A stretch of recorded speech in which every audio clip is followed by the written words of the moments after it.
los costos de operación que generó el proyecto y que actualmente la universidad está pues solventando. Bueno, los costos de operación incluye lo que es mantenimiento de servidores, internet, acceso a redes académicas. Esas son cosas que ya se tenían, pero pues entran. Un costo de pronto más tangible, lo que fue el costo pues de nosotros los investigadores. El reto, como lo planteó Mintic, es con recursos del PNUD, son 30 millones por reto actualmente. Entonces ese es como el costo más tangible. Y aparte de eso pues están los recursos de la universidad, entonces luz, agua, etcétera, etcétera. Saludos, buenos días. Ángel Di Mateo, Diario Bitcoin. Quería preguntar porque si ustedes están operando sobre la red pública de Ethereum, están haciendo uso de la criptomoneda de la red. Y ahorita el país tiene una situación un poquito ambivalente con respecto al uso de las criptomonedas y está un poco más difícil el tema del acceso a ellas. Entonces, ¿cómo están solventando esos costos para el pago con la criptomoneda nativa de la red? Sí, entonces ese era el punto. Esa era la disyuntiva, usar infraestructura de red pública o de red privada. Y a raíz de eso que tú dices, nosotros utilizamos la infraestructura de la universidad, es decir, montamos una red privada en la universidad. Ese maneja, por debajo si tú miras la plataforma dice, esta transacción cuesta tantos Ethers, vas a transferir determinado dinero, pero es dinero que no tiene valor real. La plataforma sigue utilizando el concepto de Ether, pero no es un Ether con valor real. Tenemos dos preguntas por acá.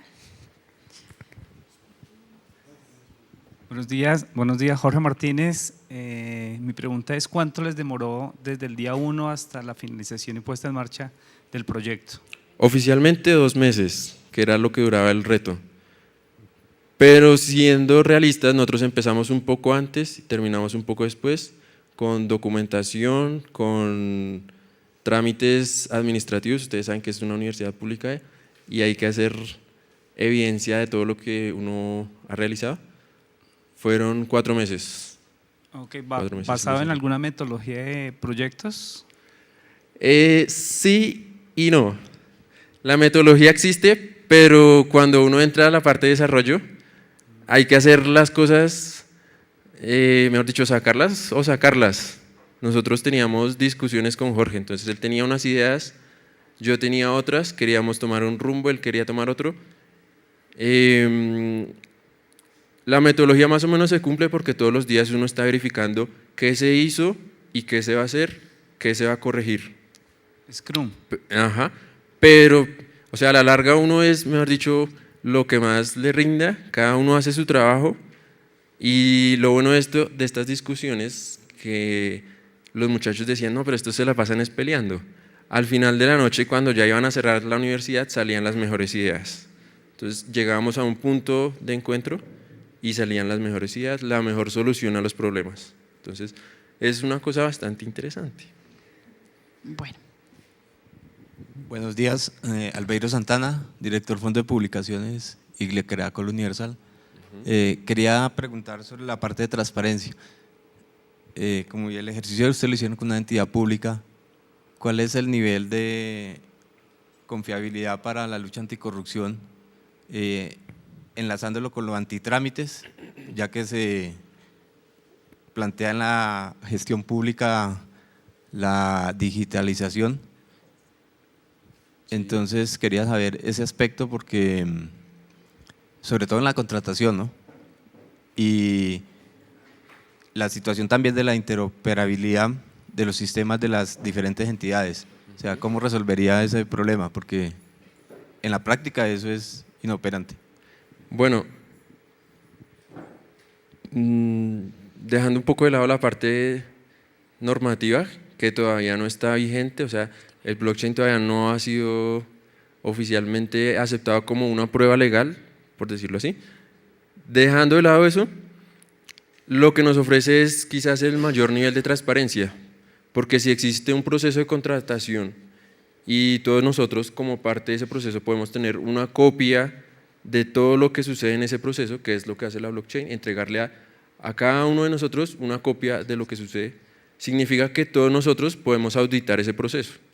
No está en manos de la entidad, sino está en manos de nosotros decir si hay información alterada o si la información es auténtica.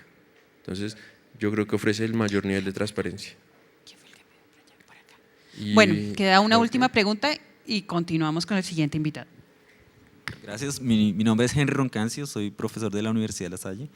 La pregunta es, ¿cuál fue la curva de aprendizaje para usar la tecnología en cuanto a diseño de software? Y la herramienta creo que es Solidity. Ajá. Sí, ok.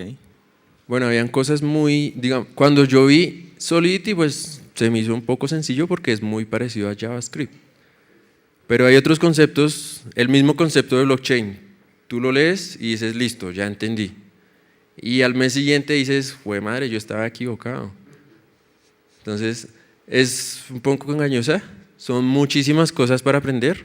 Tienes que aprender sobre desplegar infraestructura en la nube, el propio nodo, aprender a controlarlo, el código de los smart contracts, aprender, si no sabes frontend, entonces tienes que aprender alguna herramienta de frontend, el Web3.js, son muchas cosas para aprender, pero si la motivación es grande, te va a rendir. Si no tienes hijos. Sí. Como les dije, nosotros tenemos el trabajo en la universidad y adicionalmente también pues somos investigadores, entonces salíamos muy tarde cuando ya apagaban la luz de la universidad, entonces bueno, ya toca salir. Bueno, ya Bueno, gracias. Muchas gracias. Entonces vamos a continuar con Rafael. Rafael Bonilla. ¡Ay! Sí, perdón. Fernando, ya los mezclé. Sí, Rafael no vino.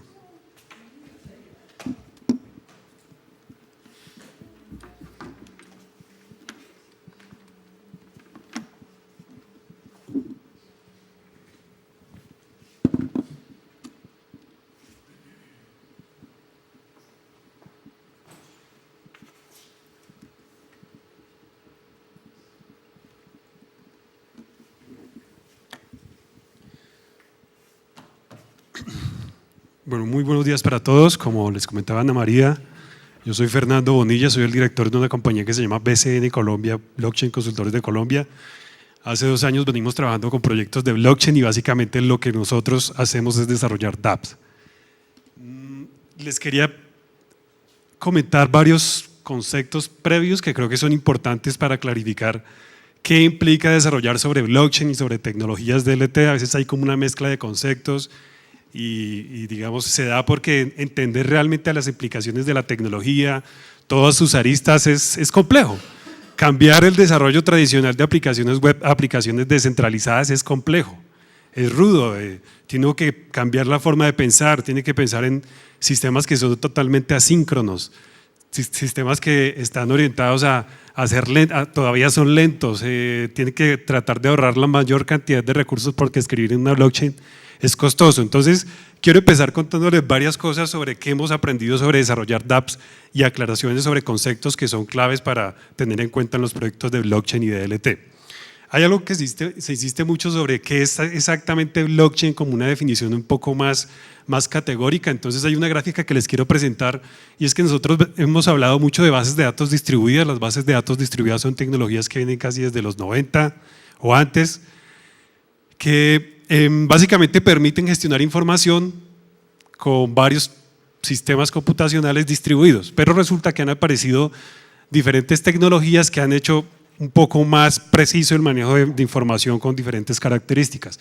Entonces han aparecido los libros distribuidos, que es una forma específica de base de datos distribuida que añade unas características tales como que la información se maneja con un proceso de cifrado y tiene un carácter de inmutabilidad. Entonces yo no solo puedo escribir y leer, ya eso de borrar como que se empieza a perder. Y hay unos sistemas más específicos que son las blockchain, que utilizan un tipo de estructura que se llama los bloques, que nos permiten gestionar ese tipo de información, pero que la escritura se realiza a través de un mecanismo de consenso, que ya vamos a ver un poco qué hace referencia a eso.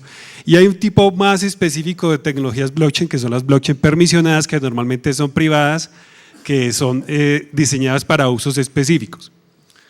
Eso desde el punto de vista de clasificación de la tecnología. Entonces, cuando uno desarrolla una app, uno puede estar hablando de libros distribuidos generales o de blockchain, no tiene que estar hablando de blockchain específicamente, un poco para aclarar ese concepto.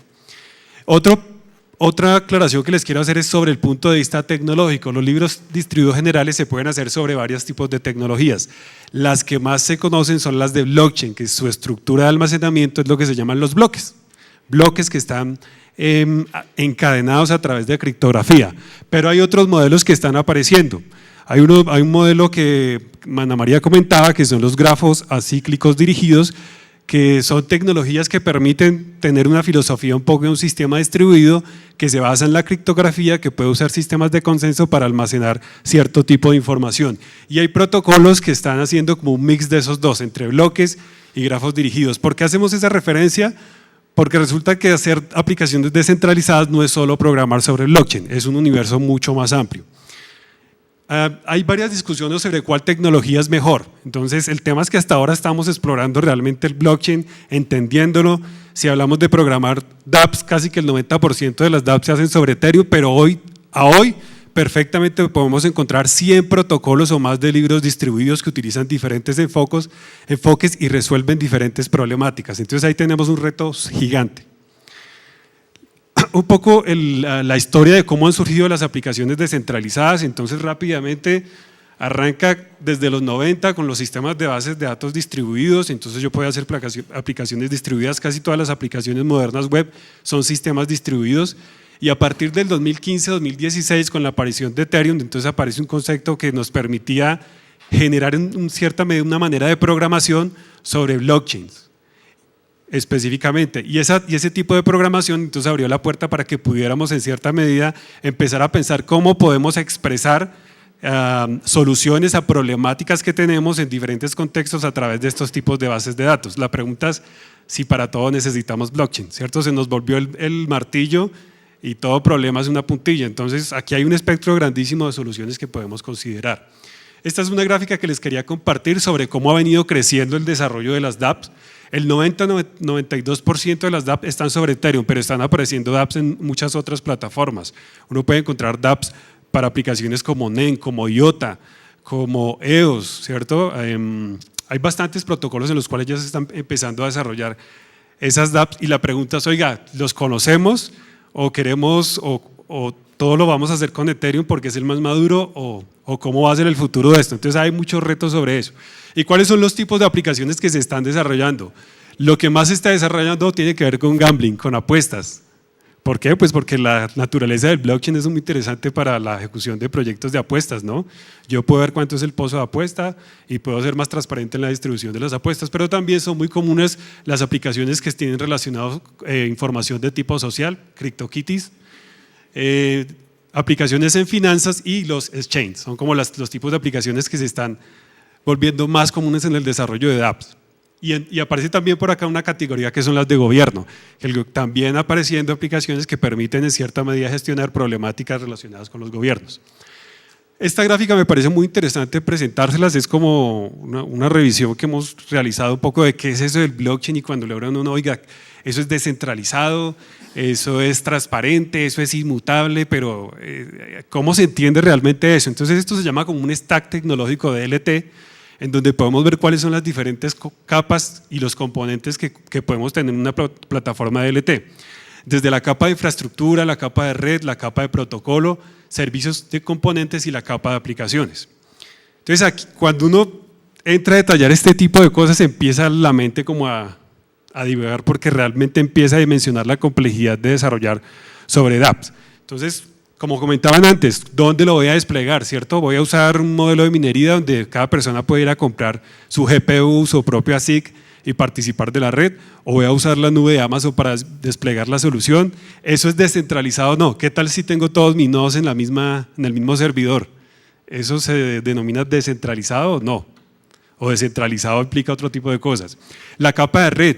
¿Puedo tener una red peer-to-peer pura o puedo tener otro tipo de red un poco más jerárquica en donde yo controlo la asignación de los nodos? ¿Eso es centralizado o descentralizado? ¿Cómo es el gobierno de eso? Puedo hablar de la capa de protocolo. Entonces, ¿cuál es el algoritmo de consenso que puedo utilizar? Hoy en día tenemos más de 20 tipos de algoritmos de consenso, no solo las pruebas de trabajo ni las pruebas de participación. cuál es el mejor tipo de algoritmo que podemos escoger para el problema que estamos modelando. Entonces se empieza a volver más complejo. Tenemos que interoperar con otras blockchain, las blockchain todavía son casi que nada interoperables, entonces ¿cómo hacemos para comunicar una blockchain que estamos haciendo para titulaciones con información de notarías? Eso, ¿cómo se puede hacer? Todavía eso no está resuelto. A nivel de servicios y componentes, hay plataformas de blockchain que ofrecen ya muchos componentes listos para usar, otras no. Ethereum es una máquina universal, pero es poco amigable para los desarrolladores. Los que han desarrollado en Ethereum saben que no es tan amigable, no es tan intuitivo.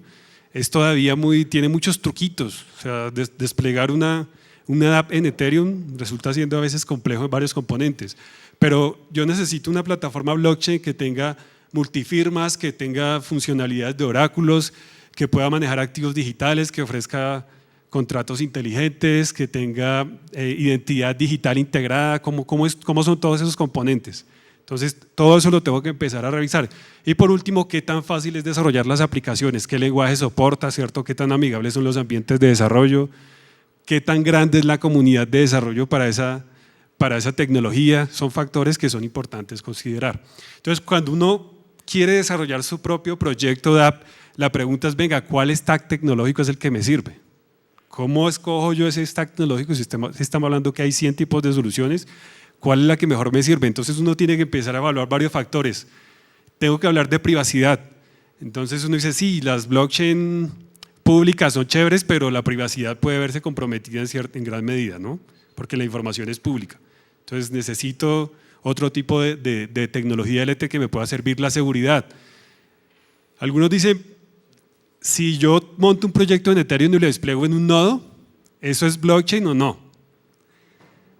Pues uno puede decir desde un punto de vista sí, claro, está usando protocolo blockchain, pero no está descentralizado y es totalmente, por el contrario, atomizado en una sola área, ¿cierto? Entonces son discusiones que uno puede empezar o sea que si se pierden las llaves privadas de esa cuenta en donde está instalado, hasta ahí llegó todo eso, ¿cierto? Entonces empiezan a volverse problemáticas.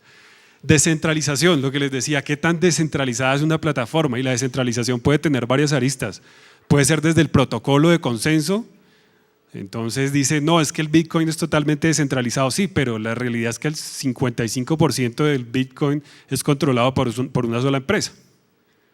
Entonces, ¿qué entendemos por descentralización? ¿Qué queremos hacer con algo descentralizado? ¿Qué tan interoperable es la plataforma? ¿Cuáles son los tiempos de respuesta o la escalabilidad? Entonces nos hablan de plataformas que solo pueden crear 5 transacciones por segundo y hoy nos hablan de plataformas que pueden alcanzar 100.000. Eso hay que verlo, ¿sí? Pero digamos, eso lo puede uno encontrar ya.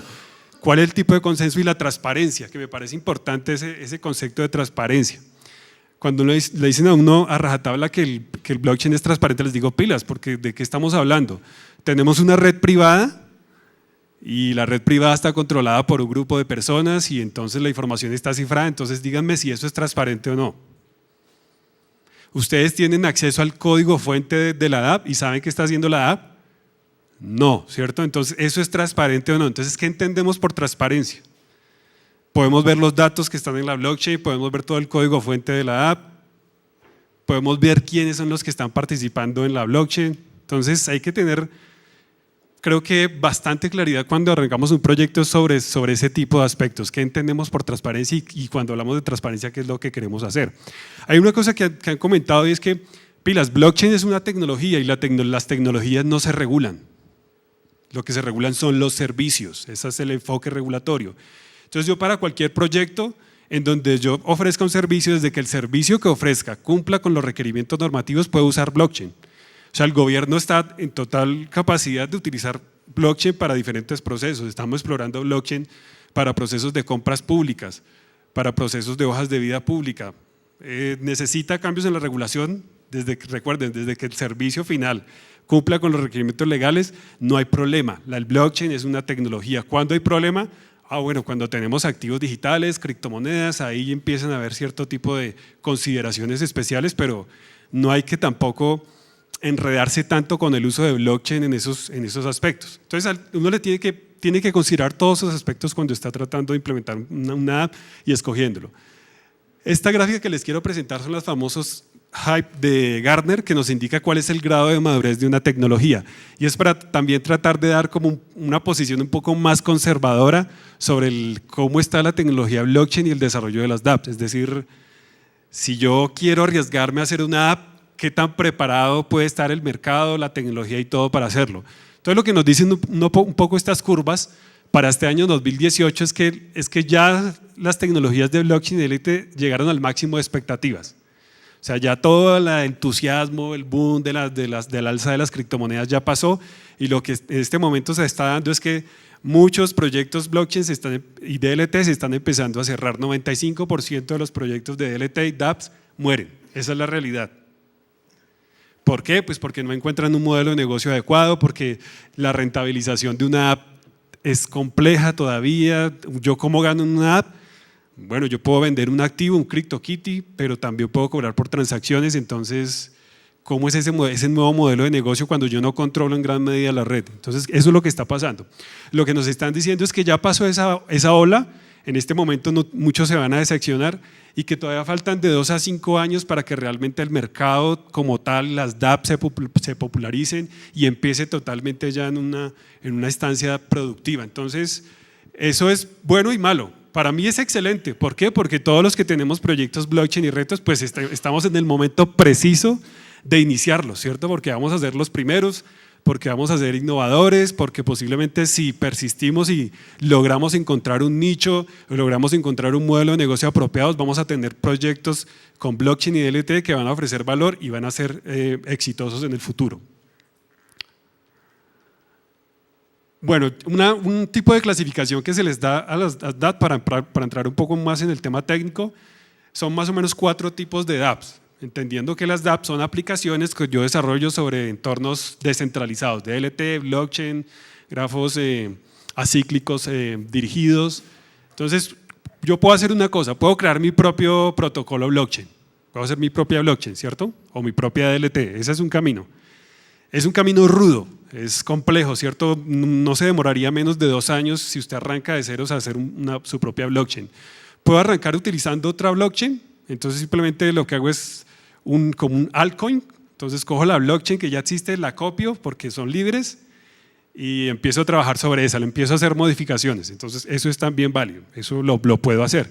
Hay trucos ahí que hemos encontrado nosotros, que resulta que algunas organizaciones que dicen que están publicando el código de las blockchain están cortando el código, no publican todo, y además de eso publican cosas con ajustes. ¿Qué pasó? Un tema como por ejemplo con una blockchain que se llama, una DLT que se llama IOTA, que resulta que ellos publicaron el código y la DLT tuvo muchos problemas de seguridad. Y ellos dijeron, no, nosotros ya sabíamos, pero lo publicamos así para que la gente no nos copiara el código. Entonces, ¿cómo esperaría uno encontrarse en un proyecto de desarrollo con ese tipo de problemas, ¿no? Es algo complejo.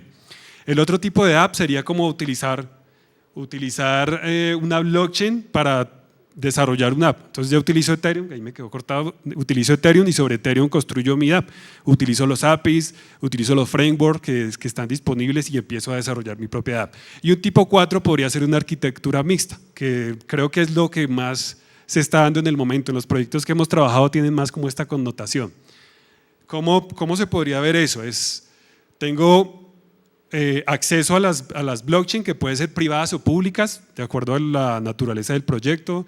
En gobierno prefieren mucho las privadas porque no pueden decir que las criptomonedas no son válidas y le voy a ir a comprarlas para hacer proyectos, ¿cierto? Eso sería falta de coherencia y tendría muchas implicaciones. Gastar presupuesto en criptomonedas, eso podría ser muy crítico.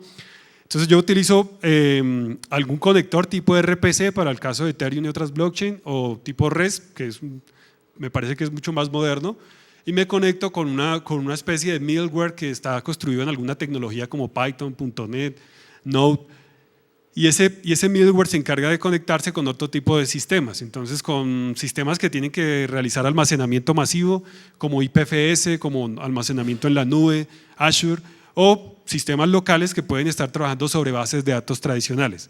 Entonces si uno piensa en el universo de una app, la app no es solo un blockchain y un DLT, puede ser muchísimos más componentes, Necesito almacenar mucha información, lo siento, la blockchain no te sirve para eso. Tienes que hacerlo en un almacenamiento diferente. Necesito datos relacionales, lo siento, las blockchain no entienden eso de concepto de datos relacionales. Me toca una base de datos relacional. Puede ser un sistema que tengo en mi propia empresa. Y al final, todo ese framework me tiene que permitir ofrecer una serie de servicios de tipo API, con protocolo REST puede ser, para que yo pueda conectarme con un montón de aplicaciones, aplicaciones web propias o puede ser aplicaciones propias de la empresa, el sistema de matrícula de la empresa. Entonces, ya el sistema de matrícula tiene toda la lógica sobre los instructores, quién es el rector, quién firma los certificados, que se conecte con un sistema middleware y que él vaya que sea a la blockchain y guarda la información. Tengo mi propio BPM, por ejemplo, y quiero hacer que los pasos en la creación de la cuenta vayan dejando huella en la blockchain. Entonces, para eso utilizo este tipo de esquemas. Entonces, para mí, desde el punto de vista empresarial, esta es como la arquitectura más común. Utilizar una arquitectura mixta donde yo pueda mezclar en cierta medida los sistemas que ya tengo con los nuevos sistemas blockchain. Entonces, pilas que DApp no significa únicamente hacer un contrato inteligente sobre Ethereum. Tiene una connotación mucho más amplia. Esta es como una guía que normalmente uno utiliza para saber cuál tecnología escoger. La vamos a ver muy rápido. Entonces le dice, mire, siempre arranque por el caso de uso, no arranque por la tecnología, y que creo que es el error más común. Entonces sabemos Ethereum, arranquemos por Ethereum, no, lo siento, puedes estar abocado al fracaso. ¿Por qué? Porque Ethereum no te va a soportar de pronto algunas funcionalidades claves que necesitas. Tienes que aprender sobre esa tecnología, tienes que hacer el inventario de cuáles son los casos de uso, analizar su viabilidad y al final tienes que llegar a hacer una prueba de concepto y la prueba de concepto implica ya implementación tecnológica. Entonces ahí empieza a ser crítico cuál es la tecnología que vamos a implementar. Yo estoy certificado solo en 4 tecnologías de blockchain, en Corda, en Bitcoin, en RSK, en Ethereum y en NEM. Esas son las que conozco, pero hay 100. O sea, yo les puedo dar razón sobre qué puedo hacer con esas tecnologías. ¿Qué se puede hacer con otras? No sé, no me da el tiempo para revisar tantas tecnologías y dar como un concepto más general diciéndoles, si ustedes quieren hacer un proyecto de registro de información de infantes, váyanse con esta que es segura. Es riesgoso y hay que entenderlas completamente. Luego de la prueba de concepto, entonces se supone que yo ya escogí cuál es la tecnología, tengo que llegar a un producto mínimo viable y escalarlo. Y cuando uno entra a ese problema, entonces miren este tipo de, bueno, esta creo que es más grande, mejor. Aquí hay como 20 diferentes plataformas de blockchain, entonces uno empieza a decir, bueno, ¿qué es lo que necesito? Contratos inteligentes, ¿cuál soporta y cuál no? ¿Cuál él soporta interoperabilidad con otras blockchains? ¿Sí o no? Ok, bueno. ¿Cuál es el tiempo de los bloques? ¿Son 60 segundos, 10 minutos, 3 segundos? ¿Qué es lo que necesito? ¿Cuál es el sistema que estoy haciendo? ¿Puedo tener esa latencia o no? Entonces miren que el tema se empieza a volver un poco más complejo. Y cuando uno habla de hacer los casos de uso, inevitablemente le toca escoger un caso de uso específico, una problemática particular, porque hay 2 visiones de blockchain. Una que es totalmente generalista, que me parece que es el concepto de Ethereum, que yo con Ethereum hago de todo. No importa porque el Solidity aguanta todo. Lo siento, eso no es tan cierto. Cuando tienes que manejar aspectos de privacidad, de capacidad de pronto de soporte empresarial, no te va a servir para esos aspectos. Entonces no puedes irte con los ojos cerrados a escoger una tecnología sin haber entendido bien la problemática y haber escogido tu caso de uso. Y para mí, cuando uno realmente tiene que usar blockchain, que es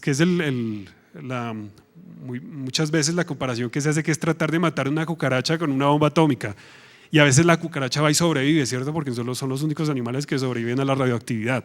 Entonces uno tiene un problema y lo quiere acabar con una bomba atómica. Entonces uno dice, no, blockchain sirve para todo, acabó la corrupción en Colombia con blockchain y las certificaciones, no, ahora sí voy a resolver todos los problemas, lo siento, eso no va a pasar, ¿sí?